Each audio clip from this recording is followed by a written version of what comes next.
السلام علیکم دوستو، آج کی نشست میں شامل ہونے کے لیے آپ کا بہت شکریہ۔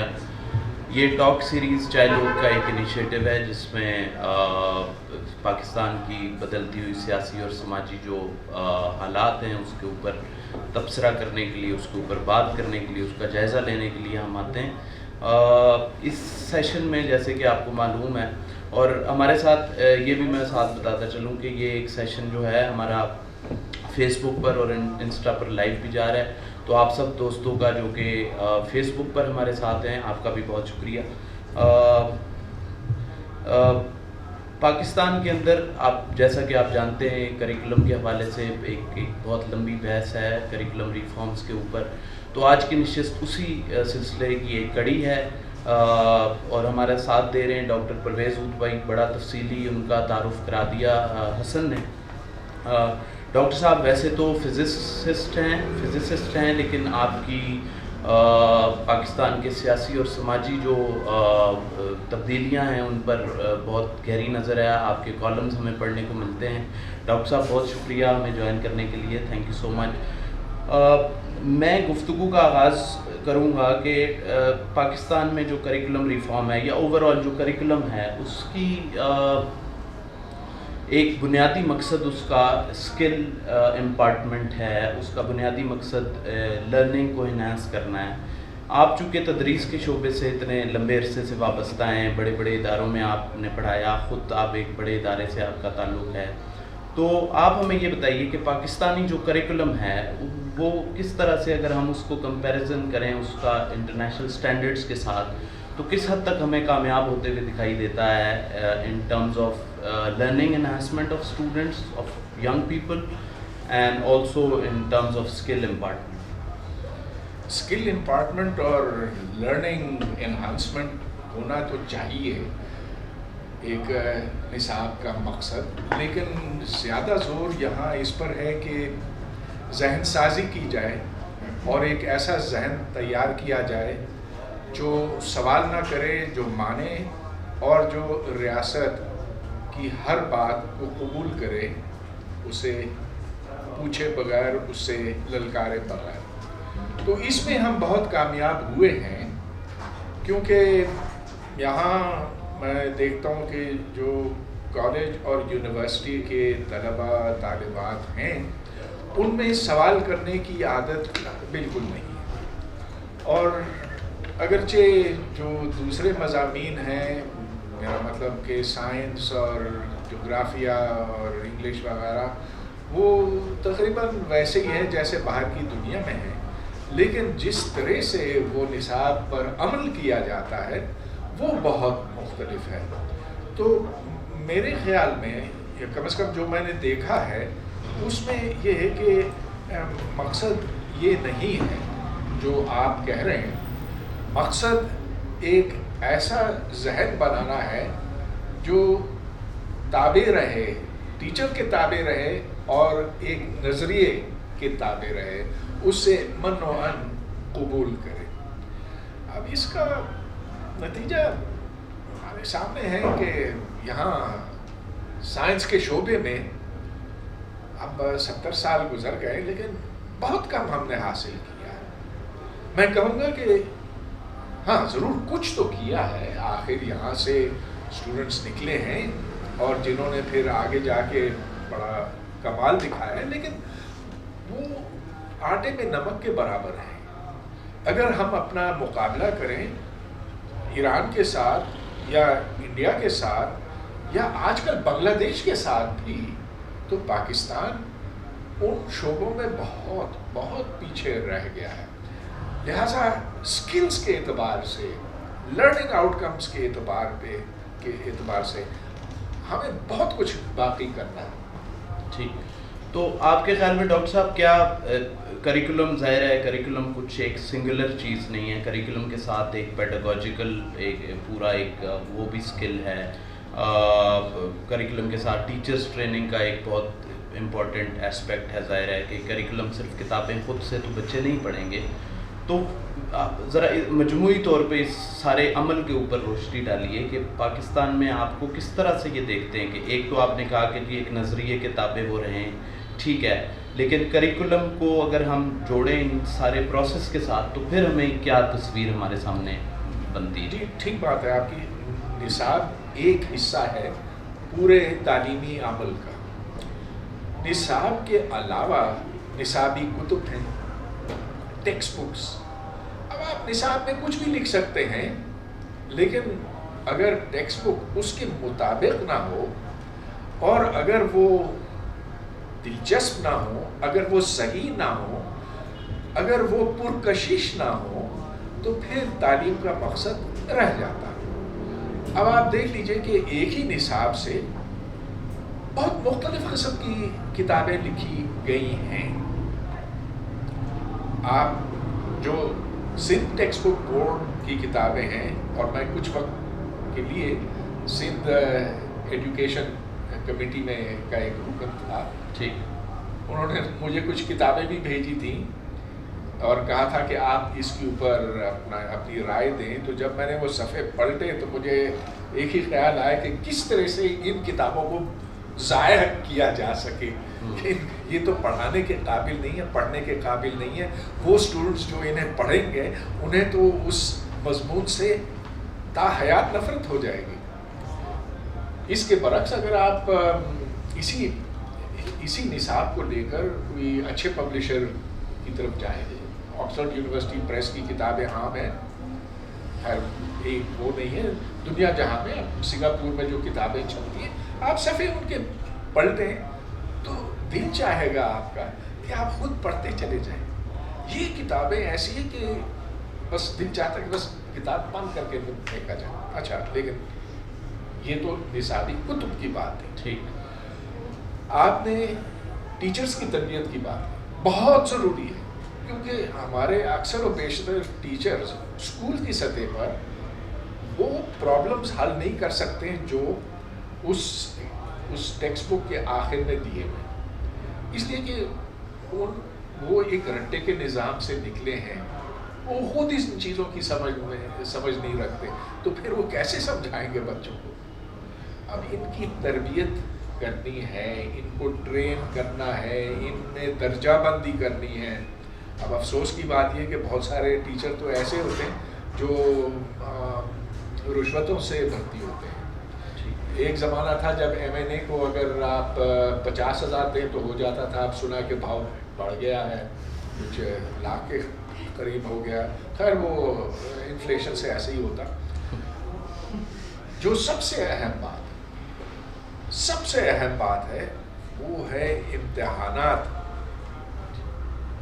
جو امتحانات کا نظام ہے وہ اسٹوڈنٹ کو چیلنج کرتا، وہ نظام اس کو بتاتا ہے، امتحان اس کو بتاتے ہیں کہ what is expected of you, کہ تمہیں یہ چیزیں سیکھنی ہیں، ان کو جذب کرنا ہے، انٹرنلائز کرنا ہے. اور جب یہ آپ کے دماغ میں، آپ کے ذہن میں بیٹھ جائیں گی باتیں، جب وہ اصول پر آپ عمل کرنے کے قابل ہوں گے، تب آپ وہ پرابلمز حل کر سکیں گے، وگرنہ نہیں.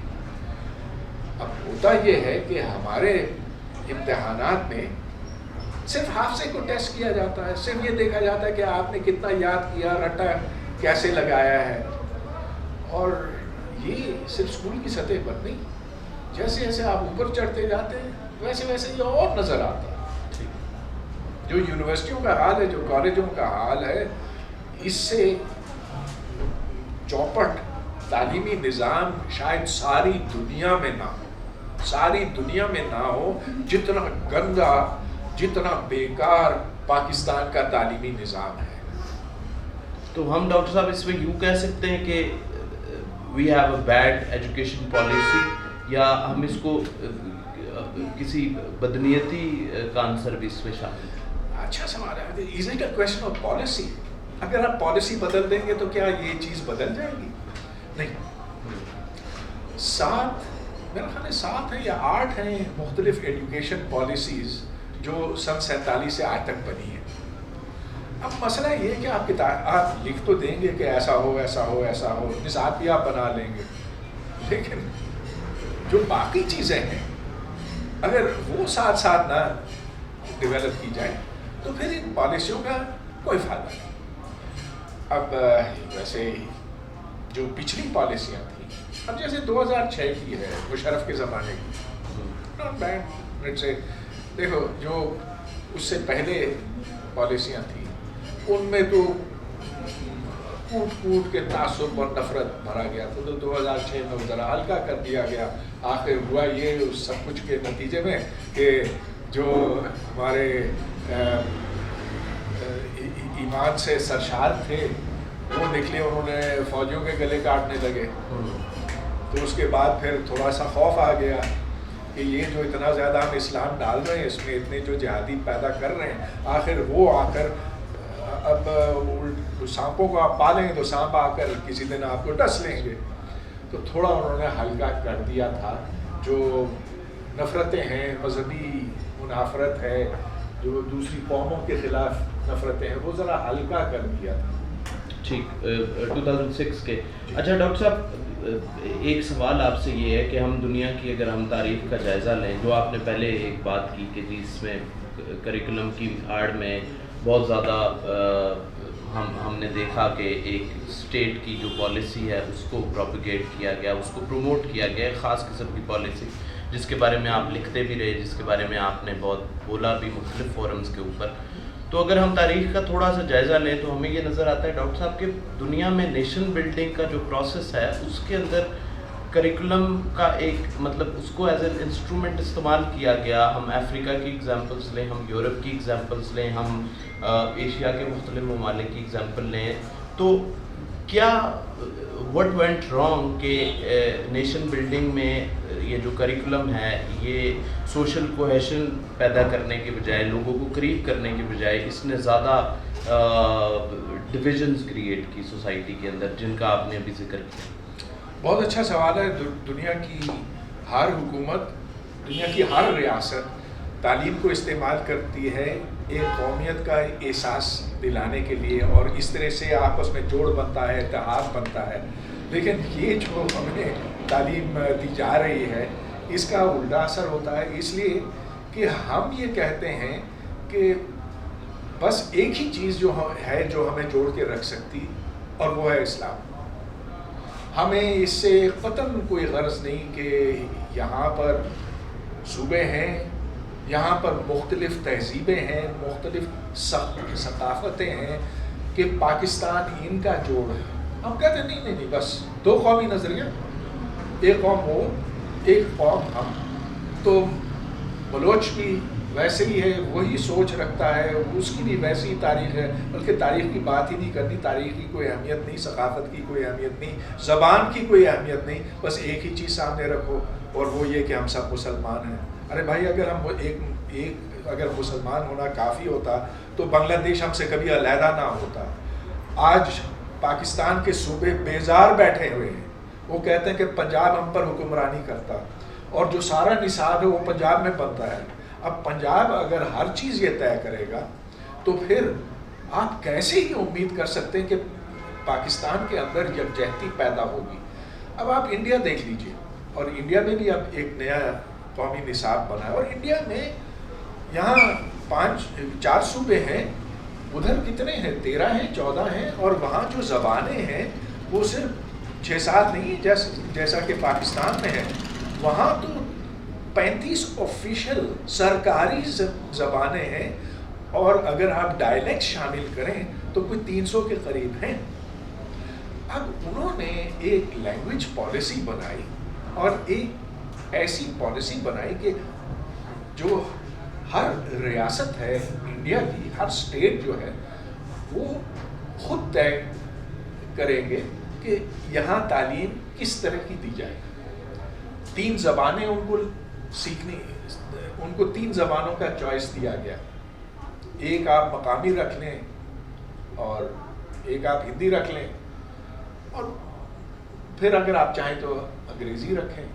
تو یہ تینوں زبانیں وہاں چل سکتی. They have been given the choice. یہاں زبردستی مرکز، وفاق ہر چیز پر مسلط، وہ آپ پر مسلط کرتا قومی یکجہتی کے نام پہ. کیا فائدہ اس کا جب اس سے دوری پیدا ہوتی. تو the whole process of nation building has gone wrong in Pakistan. Punjab, as long as Punjab dominates, we will not have unity in Pakistan. ٹھیک. لیکن ڈاکٹر صاحب ہم اگر ابھی ہم دیکھیں موسٹ ریسنٹ جو ہماری 18ویں ترمیم ہوئی تو اس میں تو تعلیم ایک صوبائی سبجیکٹ ہے, ایک پروونشل سبجیکٹ ہے. تو مطلب جو سیاسی جماعتیں جو کہ اپیرنٹلی ریپرزینٹیوز آف پیپل, ان کا پھر یہاں پہ, اور ظاہر ہے جو پرائمری کی یا سیکنڈری تعلیم ہے وہ صوبائی سطح کے اوپر دی جاتی ہے, ٹیچر صوبائی سطح کے اوپر ہائر ہوتے ہیں, سارا وہ کریکولم کے اندر بھی گنجائشیں موجود ہیں. تو آپ کے خیال میں کیا سیاسی جماعتیں یہ کیوں نہیں کر سکی؟ چلے ہم ریاست کا ایک وہ جو ہم ایک بڑے نیریٹو کی بات کرتے ہیں کہ انہوں نے چلے نہیں ہونے دیا, تو سیاسی جماعتیں تو لوگوں کی نمائندہ ہیں, اس میں آپ کا کیا؟ ہاں بہت بہت اچھا سوال آپ کا. تو 18ویں ترمیم کو واپس لینے کی تو اب یہاں حتی الامکان کوشش ہو رہی ہے, اور یہ جو اب نیا قومی نصاب بننے جا رہا ہے اس میں یہ مسئلہ پیدا ہو رہا ہے کہ سندھ اور بلوچستان نے اپنی ناخوشی کا اظہار کیا ہے, لیکن چوری چھپے اور زور زبردستی وہ ایک ہی نصاب اب ان پر بھی مسلط کرنا چاہ رہے ہیں. ان میں سے لوگ توڑ کے یہ لانا چاہ رہے ہیں, اور یہ دعویٰ کیا گیا کہ 400 ایسے نمائندے تھے, وہ 400 نمائندے پورے پاکستان کے تھے. جب آپ جا کے ان سے پوچھیں کہ کیا آپ اس فیصلے میں شامل تھے, انہوں نے کہا کہ ہم سے انہوں نے سائن تو کروا دیا, ہمیں پتہ ہی نہیں کہ کارروائی کیا ہوئی. وہ ایک جگہ جمع بھی نہیں ہوا نا, یہ آج کل کووڈ کی وجہ سے. لیکن دیکھیں, میں نہیں یہ دعویٰ کروں گا, یہ نہیں کہوں گا کہ اگر آپ تعلیم کو صوبائی اختیار میں دے دیں تو سب کچھ ٹھیک ہو جائے گا. نہیں, ایسے نہیں ہے, بہتری آئے گی, لیکن خرابیاں اپنی جگہ پہ ہیں. کیونکہ کہیں پر جو تعلیم کی صورتحال ہے کچھ صوبوں میں وہ بہت ہی خراب ہے, جیسا کہ بلوچستان میں ہے, جیسا کہ سندھ میں ہے, اور ادھر کی جو صوبائی حکومتیں ہیں ان کو میں قصوروار ٹھہراؤں گا. اب انہوں نے لوٹا تو خوب ہے, اس کے عوض انہوں نے عوام کو, اپنے صوبے کے عوام کو نہیں دیا. تو دس از اے کمپلیکس ایشو. ٹھیک. ایک یہاں پہ چونکہ زیادہ ہمارے آڈینس میں نوجوان موجود ہیں, اور فیس بک کے اوپر اور انسٹاگرام کے اوپر بھی ہمیں لائیو اس ٹائم دیکھا جا رہا ہے, سنا جا رہا ہے. تو بیسڈ آن یور ایکسپیرینس ایک سوال میں آپ سے پوچھنا چاہ رہا تھا کہ چونکہ آپ کا تدریس کے شعبے سے ایک لمبے عرصے سے آپ وابستہ ہیں, آپ کا اس میں بہت زیادہ انٹریکشن ہوا مختلف طرح کے مختلف قوموں کے اسٹوڈنٹس کے ساتھ, نوجوانوں کے ساتھ. اگر میں آپ سے کہوں کہ ایک تصویر کھینچیں کہ جس میں آج کے نوجوان کی جو ایک اس کا جو ورلڈ ویو ہے, جو کریکولم ہمارے سامنے اس کو شیئر کرتا ہے کریکولم ان کے ورلڈ ویو کو, تو وہ کیا ورلڈ ویو ہے جس کے اوپر کافی میرے خیال میں لکھا بھی گیا, ہم چاہتے ہیں آپ سے سنیں. اس کو جنرلائز کرنا ذرا مشکل ہے, لیکن دیکھیں, ایک تو میں نے یہ دیکھا جس یونیورسٹی یا کالج میں گیا ہوں کہ اسٹوڈنٹس کتابیں نہیں پڑھتے, وہ صرف جو نصابی کتب ہیں وہ زبردستی انہیں پڑھنی پڑتی ہے, لیکن اپنے شوق سے کوئی نہیں پڑھتا, نہ پنجاب میں, نہ سندھ میں, نہ بلوچستان میں. اب یہ ہے کہ ایک مسئلہ تو انگریزی کا ہے, وہ کتابیں اس لیے بھی نہیں پڑھتے ہیں کہ زبان بہت مشکل ہے. سندھ میں نے دیکھا کہ سندھی نوجوان کچھ تھوڑا بہت زیادہ قدرے زیادہ پڑھتے ہیں, لیکن اور مواد بھی سندھی میں کچھ ایسا ہے جو زیادہ پرکشش ہے, مگر علاوہ اس کے اور تو مجھے کچھ پڑھنے لکھنے والے نوجوان بہت کم دکھائی دیں گے. میں ان کو اس میں شامل نہیں کرتا ہوں جو بالکل مختلف ہیں, اور جن کو قدرت نے ایک تحفہ دیا ہے, اور وہ خود اپنے شوق سے نئی چیزیں تلاش کرتے ہیں, ڈھونڈتے ہیں, انٹرنیٹ پر لگے رہتے ہیں, اور انٹرنیٹ پہ صرف یہ فضول چیزیں نہیں, they actually go and learn on the internet. اور جنہوں نے ڈسٹینس لرننگ کورسز سے استفادہ کیا ہے. میں بہت خوش ہوتا ہوں جب ایسے نوجوانوں سے, بچوں سے میرا واسطہ پڑتا ہے, مگر بہت کم ہے. یہاں پڑھنے لکھنے کی روایت نہیں ہے, وہ روایت یہاں ڈالنی ہے. میں شاید ریفریز کرتا ہوں اس سوال کو, مطلب میں جاننا یہ چاہ رہا تھا آپ سے کہ ٹھیک ہے وہ پڑھتے ہیں یا, لیکن کریکولم ظاہر ہے ایک بچے نے اگر 10ویں کی بھی ہے, میٹرک کا امتحان پاس کیا ہوا ہے, اس نے ایک کریکولم ظاہر ہے, چاہے اس نے رٹا لگایا ہے چاہے اس نے سمجھ کے پڑھا ہے, لیکن ظاہر ہے اس نے میں اسٹیبلش یہ کرنا چاہ رہا ہوں کہ کریکولم کسی کی شخصیت سازی میں اس کا کیا رول ہے. تو وہ اسٹوڈنٹ کیسا دکھے گا, وہ کس قسم کی سوچ ہوگی اس کی, اگر ہم دیکھیں تو وہ اسٹوڈنٹ, اگر آپ اس کو مختلف حصوں میں توڑیں, ٹھیک, وہ دنیا کے معاملات کے بارے میں کتنی شناسائی رکھتا ہے, کتنا جانتا ہے, اور خصوصاً پاکستان اور اس بر صغیر کی تاریخ کے بارے میں.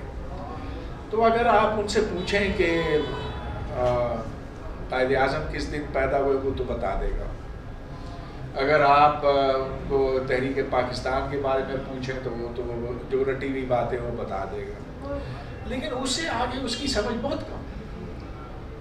آپ اس سے پوچھیں کہ یہ سن 65 کی جنگ کیوں ہوئی تھی, تو اکثر و بیشتر جواب یہ ملے گا, اور یہ میں نے پوچھ کے دیکھا ہے. میں GIK گیا تھا کچھ 2-2.5 سال پہلے, اور میں نے پوچھا کہ کوئی 200 کا آڈینس تھا, میں نے پوچھا کہ یہ جنگ کیوں ہوئی, تو سب نے کہا کہ انڈیا نے ہم پہ حملہ کیا. پھر میں نے یہ سوال کیا کہ آپریشن جبرالٹر کا کس کس نے نام سنا ہے.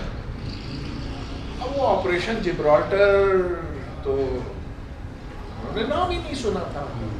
تو پھر میں نے دیکھا کہ کچھ موبائل پہ سرچ کر رہے, گوگل کر رہے, اور پھر صرف 11 یا 12 ہاتھ کھڑے ہوئے. They don't know why the 1965 war was fought. اگر ان کو اتنی بنیادی چیز نہیں پتا کہ ہم نے یہاں سے لشکر اس طرف بھیجا, اپنی فوج بھیجی تھی, then they don't know what the war was fought for. اب ان سے پوچھیں کہ 71 کی جنگ کیوں ہوئی, وہی جواب گھسا پیٹا کہ یہ سازش تھی پاکستان کے خلاف, یہ ہندو ایسے ہوتے ہیں اور انڈیا ایسا ہے.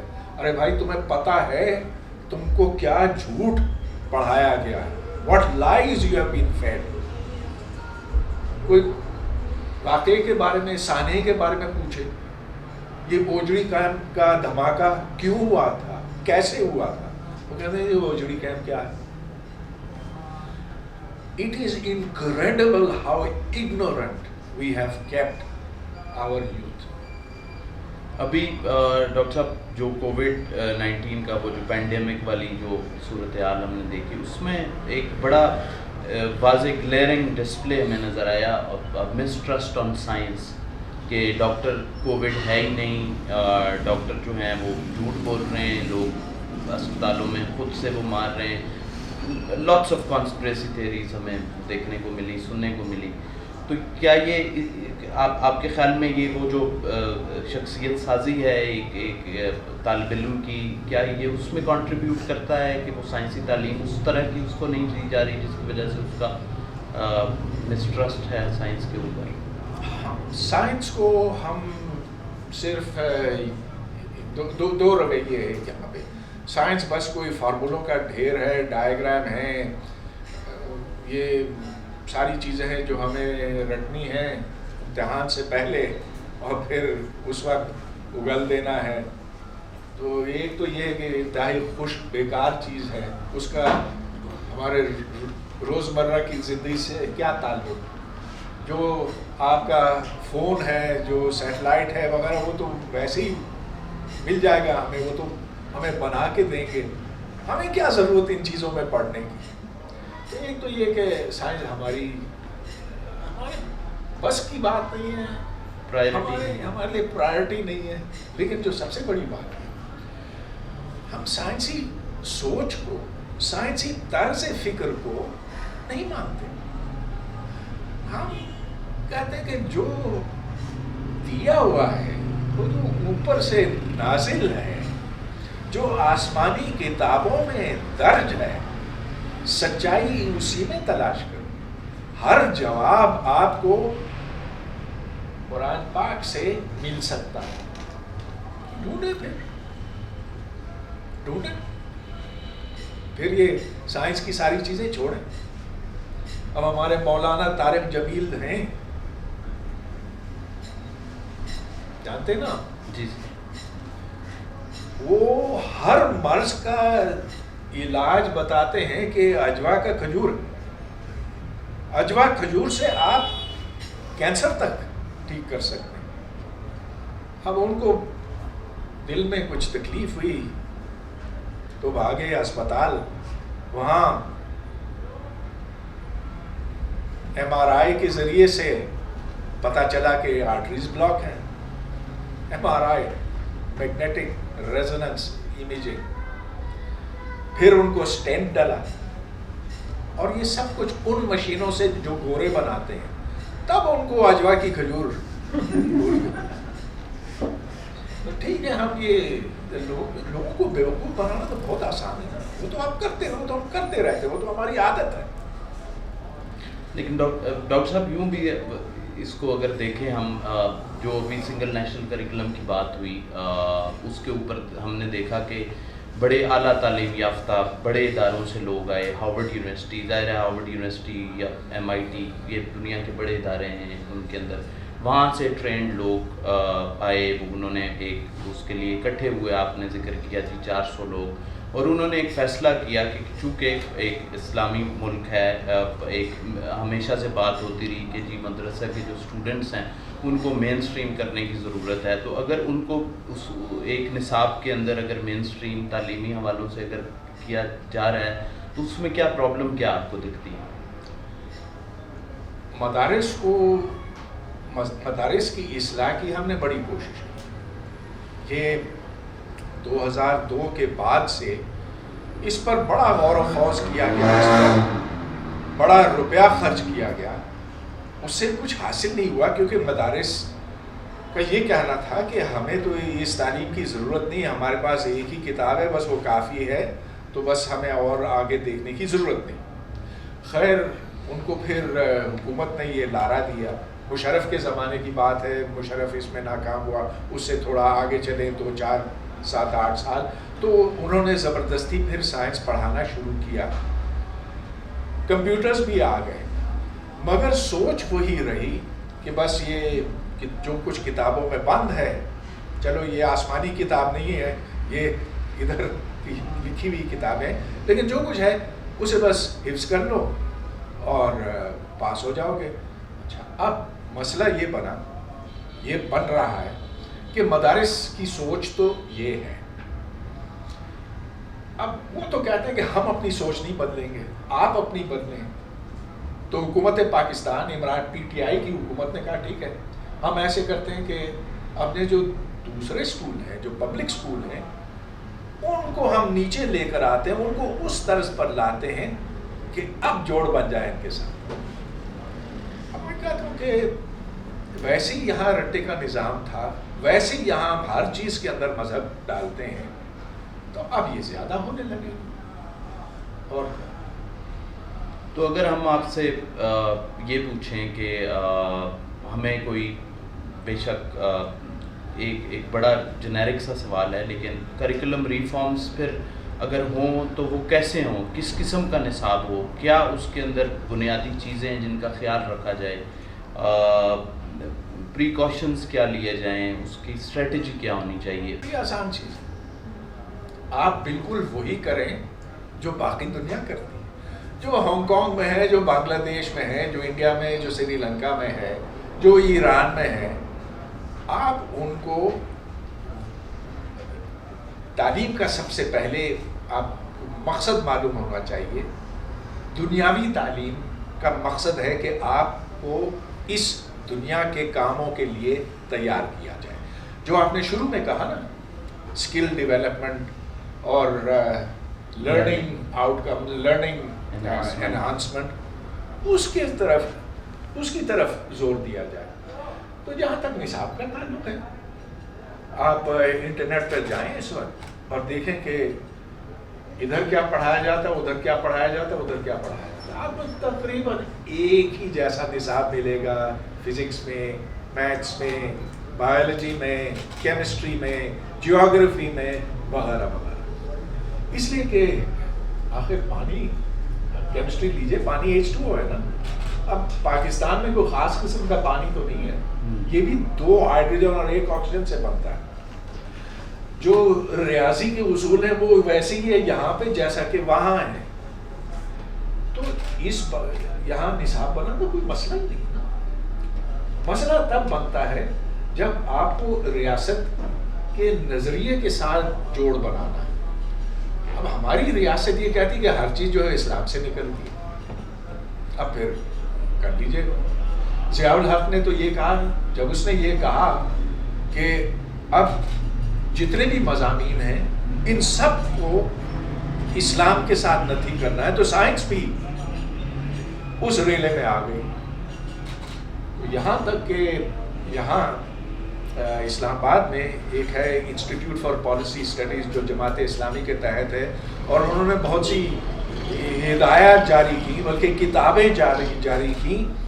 ایک جس کا نام مجھے یاد ہے، یہ 85 کی بات ہے لیکن وہ میرے دماغ میں اٹک گیا. کیمیا کی تدریس کا نظریاتی پہلو.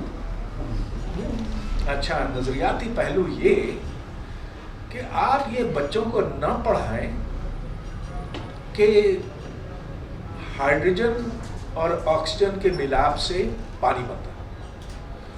یوں ان کے ذہن میں تاثر پیدا ہوگا جیسا کہ قدرت کی اندھی طاقتیں اس دنیا کو چلاتی ہیں. یہ مادیت پسندی کی طرف آپ کو لے جائے گا، لادینیت کی طرف لے جائے گا، گویا کہ اینڈ دس از انکریڈبل. اور یہ کتاب میرے پاس موجود ہے. کیمیا پڑھاتے وقت آپ یہ پڑھائیں کہ جب ہائیڈروجن اور آکسیجن کو نزدیک لایا جائے گا تو بحکم الہی یہ پانی میں تبدیل ہو. اللہ کے حکم کے بغیر کوئی چیز نہیں ہوتی. تو آپ کا کیمیکل ری ایکشن بھی اسی لیے ہوتا. بایولوجی پڑھاتے وقت آپ یہ نہ بتائیں کہ جانور کو کھانا دینے سے وہ صحت مند ہوتا ہے یا اس کی ضروریات پوری ہوتی ہے. آپ یہ بتائیں کہ اللہ تعالیٰ نے کھانا بنایا تاکہ اس کی ضرورت پوری ہو. تو کاز اینڈ ایفیکٹ، سبب اور مسبب، علت اور معلول، ان کو جدا کریں، ورنہ آپ لادینیت کی طرف جائیں گے، آپ مادیت پسندی کی طرف جائیں گے. اب ایسے حالات میں سائنس کیا ہو سکتی ہے؟ تو جائیں پھر آپ ریاست مدینہ بنائیں، اور جو ریاست مدینہ کی تعلیم ہے وہ یہاں دیا کریں تو کافی ہے ہمارے لیے. لیکن ڈاکٹر صاحب آپ نے جیسے خود بھی ذکر کیا کہ 2006 کا جو کریکولم تھا، اور ایک وہ ڈاکٹر صاحبہ کی میں ریسرچ پڑھ رہا تھا، ڈاکٹر عائشہ رزاق، انہوں نے اس پہ کام کیا. انہوں نے کہا یہ جو سنگل نیشنل کریکولم ابھی آیا ہے یہ بہت زیادہ اس کا حصہ، مطلب انہوں نے تو پلیجرائزڈ ورڈ یوز کیا، لیکن وہ 2006 سے لیا گیا. تو اب 2006 کا جو کریکولم ہے جو مشرف دور میں آیا، وہاں پہ ریاستی پالیسی تو ہمیں لائٹ اینڈ ماڈریشن کی ملتی ہے، وہاں پہ تو ہمیں کوئی اسلامی وہ ترویج، اسلامی جو ویلیوز ہیں یا جو مذہب کے جو سمبلز ہیں ان کا استعمال اس طرح سے نہیں. نہیں، میرا خیال ہے جو آپ نے پڑھا نا وہ نیچرل سائنسز اور دوسرے مضامین کے بارے میں پڑھا، اسلامیات کے بارے میں. تو علاوہ اسلامیات کے جو سنگل نیشنل کریکولم ہے اس میں اور 2006 میں کوئی زیادہ فرق نہیں، لیکن اسلامیات کے مضمون میں بہت زیادہ فرق ہے. فرق جو ہے وہ صرف اسی میں ہے. تو اس میں یہ ہے کہ نہ صرف آپ کو قرآن کی تلاوت کرنا سیکھنی ہوگی، لیکن اسے حفظ کرنا ہوگا، معنی حفظ کرنے ہوں گے، حدیثیں حفظ کرنی ہوں گی، جو پہلے نہیں ہوتا۔ اب 5ویں کلاس کے بچے کو 20 حدیثیں یاد کرنا ہوگی، جب 12ویں تک وہ پہنچے گا اس کو 200 حدیثیں یاد کرنی ہوں۔ علاوہ اس کے دعائیں، طرح طرح کی دعائیں، سیڑھی چڑھنے کی دعا، سیڑھی سے اترنے کی دعا، کھانا کھانے سے پہلے کی دعا، کھانے کے بیچ میں دعا، کھانا ختم کرنے کے بعد دعا، ڈکار آ جائے تو دعا۔ تو ٹھیک ہے، آپ بھر دیں بچوں کے دماغوں میں، پھر اس کھوپڑی میں کیا جگہ رہے گی کہ وہ اور چیزیں سیکھ سکیں۔ تو جو بات آپ سکلز کی کر رہے تھے، لرننگ انہانسمنٹ کی کر رہے ہیں، ان کو غرض کریں۔ ایک پالیسی لیول کے اوپر ایک میں سوال آپ سے پوچھنا چاہتا ہوں کہ مطلب ظاہر ہے ایک ایسا ملک کہ جو ایک اکنامکلی بہت زیادہ جس اکنامک مسائل میں گھرا ہوا ہے، ایجوکیشن بجٹ آپ نے خود کہا کہ جو تعلیم ہے وہ صرف کریکولم تک محدود نہیں ہے، اس کے اور بھی بہت سے پہلو ہیں۔ تو کیا یہ 4% سے بھی، میرے خیال میں 4% سے بھی کم ہے تعلیم کے اوپر آف آر GDP وہ انویسٹ ہو رہا ہے، تو کیا یہ اس میں پاسبل ہو سکے گا؟ یہ جو ساری آپ نے باتیں کی، سائنٹیفک لرننگ بھی آ جائے جس میں ٹیچرس کی ٹریننگز بھی آ جائیں، پیڈاگوجیکل سکلز بھی آ جائیں، کریکولم ریفارم، یہ ساری چیزیں ہو سکتا ہے؟ اصل میں 4% نہیں ہے، یہ 2% سے بھی ذرا کم ہے۔ میکسیمم جو پہنچا ہے گزشتہ سالوں میں، گزشتہ 70 سال میں، وہ کوئی 2.4 ہے، لیکن کبھی اس سے آگے نہیں بڑھا۔ جہاں تک خرچے کی بات ہے تو میرا نہیں خیال ہے کہ یہ سب سے بڑا مسئلہ ہے۔ اگر فی کس خرچہ کو دیکھا جائے، فی کس، تو پاکستان تقریباً اتنا ہی خرچ کرتا ہے جتنا کہ ایران یا بنگلہ دیش یا انڈیا، کہ انڈیا میں تھوڑا کم ہے فی کس خرچہ، ہر اسٹوڈنٹ پر جو خرچہ آتا، لیکن ادھر کی تعلیم ایسی ہے کہ آپ دیکھیں گے انڈینس پوری دنیا پہ چاہے ہیں، وہ CEOs ہیں، ان کی سائنس چوٹی کی ہے، انہوں نے مریخ پر اپنا خلائی جہاز بھیجا ہوا ہے، چاند پر ان کے خلائی جہاز چکر لگا چکے ہیں، ساری دنیا کی کمپنیاں آ کے وہاں اپنی شاخیں کھولتی ہیں۔ یہاں کوئی آتا ہی نہیں، اس لیے کہ یہاں کوئی پڑھے لکھے لوگ ہیں نہیں، یہاں ہنر یافتہ لوگ نہیں ہیں۔ اچھا، یہ میں آپ کو بتاتا چلوں کہ جو اب مڈل ایسٹ میں، مشرق وسطیٰ میں پاکستانی جاتے ہیں، ان کو جھاڑو برتن کا کام ملتا ہے، ان کو سڑکیں بنانے کا ملتا ہے، ان کو پلمبر الیکٹریشین کا مل جاتا ہے، لیکن ان میں سے شاذ و نادر ایسے ہیں جو ڈاکٹر ہیں، جو انجینئر ہیں، جو ہائی لیول کے مینیجرز ہیں، جبکہ انڈینز وہاں بھرے ہوئے ہیں۔ اب وہ ایک تعلیمی نظام سے گزرے ہیں جہاں تقریباً اتنا ہی خرچہ ہوتا ہے فی کس، اس سے زیادہ۔ ہمارے جو پڑھے لکھے، ہمارے جو چند لوگ اچھی جگہوں پر پہنچے ہیں، اچھی پوزیشنز پر پہنچے ہیں، جو مانے ہوئے انجینئر ہیں، کچھ جو باہر جا کے پروفیسر بنتے ہیں، وہ بھی بہت کم ہیں۔ مسئلہ یہ ہے کہ یہ سارے کے سارے او اور اے لیول کے نکلے ہوئے ہیں۔ ایک زمانہ تھا جب وہ میٹرک FSC کے نکلتے تھے، اب صرف او اور اے لیول کے۔ اور یہ جو سنگل نیشنل کریکولم ہے، جو یکساں قومی نصاب کہلاتا ہے، کیا یکساں ہے؟ او اور اے لیول کو تو یہ چھوئیں گے نہیں۔ I mean, this is hypocrisy at its extreme. O a level کو چھیڑنا ہی نہیں ہے، چھونا ہی نہیں ہے، بس یہ جو مدرسے اور پبلک سکول ہیں اور جو لو لیول کے پرائیویٹ سکول ہیں، ان کو برابری کرنی ہے۔ تو مدرسے وہ بن جائیں گے، لیکن او اے لیول کو نہیں چھیڑنا۔ یہ ہمارے یکساں قومی نصاب والے کا کمال ہے، یکساں۔ پڑوسی ملک کی آپ نے بات کی ڈاکٹر صاحب، آخری سوال ہوگا، اس کے بعد ہم فلور کو کویشچن اینڈ آنسرز کے لیے کھولیں گے.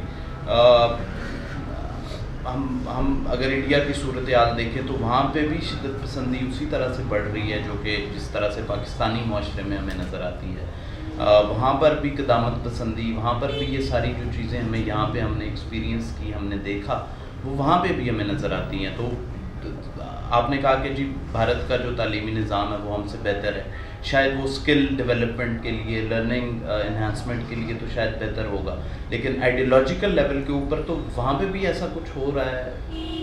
اس کے اثرات بہت برے ہوں گے اگر یہ B J P R S S نے پوری طرح سے اپنے پنجے گاڑے اس ایجوکیشن نظام میں، تو پھر ایک دن وہ ہماری طرح ہی بن جائیں گے. لیکن اب تک نہیں ہوا. اب تک وہ نہرو کا نظام چلا آ رہا ہے.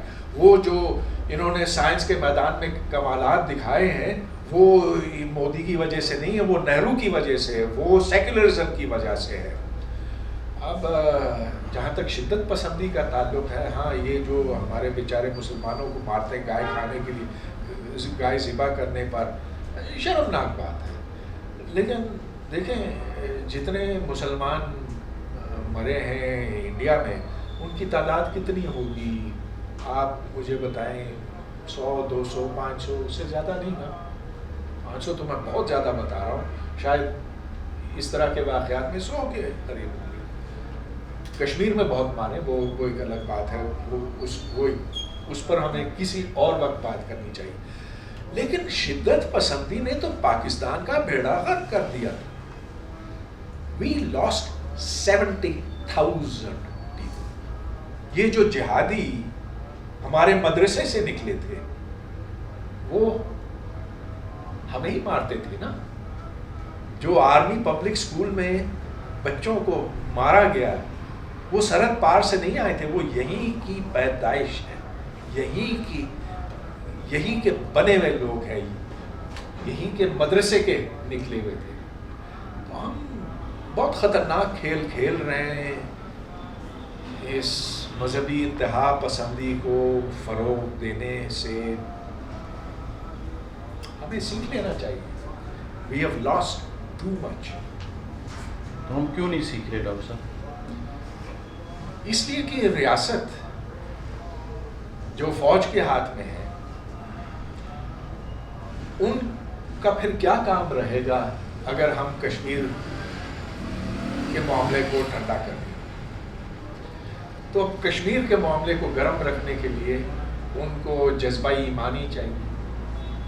وہ جذبہ ایمانی کو جو وہ بڑھائیں گے تو ایسے لوگ پیدا ہوں گے، تیار ہوں گے جو جان قربان کرنے کے لیے وہاں جانے کے لیے راضی ہوں گے.